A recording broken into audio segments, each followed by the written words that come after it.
அபுல் பகீர் ஜைனுலாப்தீன் அப்துல் கலாம்.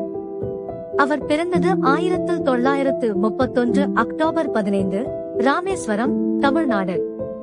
சாமானிய மீனவர்கள் குடும்பத்தில் பிறந்த இவர் சிறுவயதிலிருந்தே அறிவுக்கு அடிமையானவர். அவர் வானூர்தி பொறியியலில் பட்டம் பெற்றார். பின்னர் இந்தியாவின் விண்வெளி மற்றும் ஆயுத துறைகளில் மிகப்பெரிய பங்களிப்பு செய்தார். அதனால்தான் அவருக்கு இந்தியாவின் ஏவுகணை நாயகன் என்ற பெருமை கிடைத்தது. 2002ஆம் ஆண்டு இந்தியாவின் 11வது ஜனாதிபதியாக தேர்ந்தெடுக்கப்பட்டார். அவர் மாணவர்கள், இளைஞர்கள் மனதில் ஒரு சுடரொளி ஆகஸ்ட் மாறினார்.